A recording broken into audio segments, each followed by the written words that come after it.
UP के एक छोटे से शहर में राघव नाम का एक नौजवान रहता था। राघव एक मिडिल क्लास फैमिली से था और हमेशा से ये सोचा करता था कि कैसे भी करके मेरी एक हाई पेइंग जॉब लग जाए और मेरी लाइफ सेट हो जाए। हर दिन वो अपने ऑफिस में देर तक काम करता था और ये उम्मीद करता था कि इस साल उसका इंक्रीमेंट पहले से ज्यादा होगा और उसकी सैलरी बढ़ जाएगी और उसका पैकेज बढ़ जाएगा। लेकिन कितना भी प्रमोशन हो जाए या इंक्रीमेंट हो जाए, राघव को अपनी सैलरी कम ही लगती थी।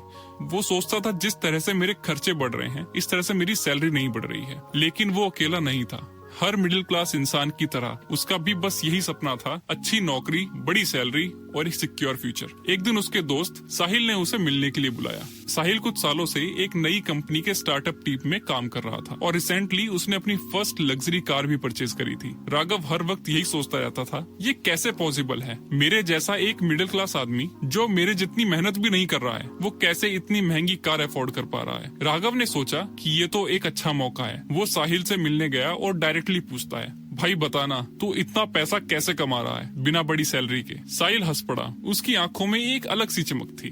उसने कहा, चल टेरिस पे चलते हैं, वहाँ पर थोड़ा सुकून से बैठेंगे और फिर तुझे ये राज की बात बताता हूँ। दोनों टेरिस पर पहुँच गए और एक लंबे साइलेंस के बाद साहिल ने कहा, राघव क्या कभी तूने सोचा है कि बिलियनियर लोग अपनी सैलरी लो क्यों रखते हैं? राघव थोड़ा कंफ्यूज था। उसने कहा, मुझे लगा था वो सिर्फ शो ऑफ करते हैं या फिर उनके पास इतना पैसा होता है कि उन्हें सैलरी की जरूरत ही नहीं पड़ती। साहिल ने एक गहरा सांस लिया और कहा, ऐसा कुछ भी नहीं है भाई, ये बस टैक्स बचाने का गेम है। देख, अगर तू सैलरी लेगा तो उस पे इनकम टैक्स भी लगेगा और वो टैक्स काफी हाई होता है। पर अगर तू सैलरी लेने की जगह शेयर्स ले तो तुझे तब तक कोई टैक्स नहीं देना पड़ेगा जब तक तू उन शेयर्स को बेच नहीं देता। तू अपना पैसा ग्रो होने दे सकता है बिना टैक्स दिए। राघव की आंखों में एक चमक सी आ गई, लेकिन उसने थोड़ा सोच के पूछा, पर भाई शेयर्स तो रिस्की होते हैं ना, आज हाई है कल लो भी हो सकते हैं। आज मेरा पोर्टफोलियो अगर ग्रीन है तो कल को रेड भी हो सकता है। साहिल मुस्कुराकर उसके शोल्डर पर हाथ रखता है और कहता है, बिल्कुल सही कहा, रिस्क है, लेकिन अगर तू स्मार्टली इन्वेस्ट करे और शेयर्स को होल्ड करे तो उनका वैल्यू बढ़ सकता है और जब तू उन्हें बेचेगा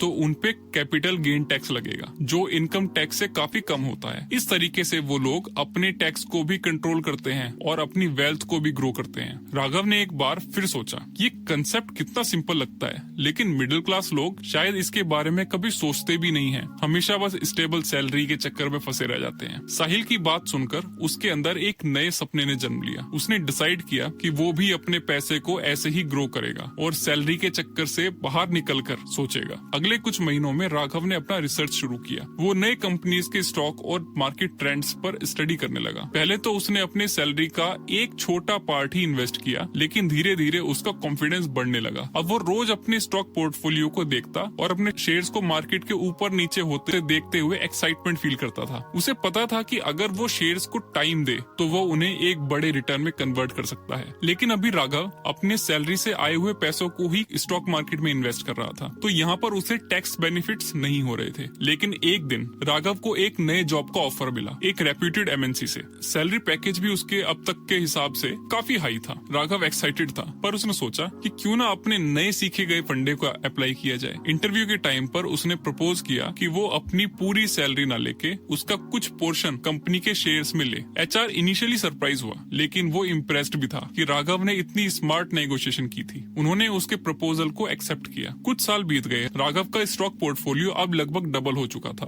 अब वो सिर्फ एक नॉर्मल मिडिल क्लास नौकरी करने वाला एम्प्लॉय नहीं था, पर उसका वेल्थ काफी ग्रो हो गया था। उसने अपनी लाइफ को बिल्कुल डिफरेंट पर्सपेक्टिव से देखना शुरू कर दिया था। जब भी उसके दोस्तों के ग्रुप में कोई सैलरी हाइक या टैक्स के बारे में बात करता तो राघव मन ही मन में बहुत कॉन्फिडेंट और सुपीरियर फील करता था। एक दिन उसका पुराना दोस्त रोहित उससे मिलने आया। रोहित उसके कॉलेज का दोस्त था और वो भी कॉर्पोरेट जॉब में बिजी था, जो हर साल सैलरी के इंक्रीमेंट के लिए वेट करता रहता था। दोनों बहुत सालों बाद मिले थे, तो नेचुरली रोहित क्यूरियस था, राघव तू कैसे इतना फाइनेंशियली सेटल हो गया यार, बिना सैलरी पर डिपेंड किए। राघव ने सोचा कि ये सही मौका है अपने दोस्त को भी वो राज बताने का जो उसने साहिल से सीखा था। उसने रोहित से कहा, रोहित, अमीर लोग सैलरी पे डिपेंड नहीं करते क्योंकि वो टैक्स एफिशिएंट नहीं होता। मेरे एक दोस्त ने मुझे समझाया था कि कैसे स्टॉक ऑप्शंस और शेयर ज्यादा बेनिफिशियल होते हैं क्योंकि उनपे जब तक बेचो नहीं तब तक टैक्स नहीं लगता, और जब लगता है तो इनकम टैक्स से कम ही लगता है। समझा ना? रोहित सरप्राइज होकर पूछता है, तो क्या तू कह रहा है कि मैं सैलरी से निकल के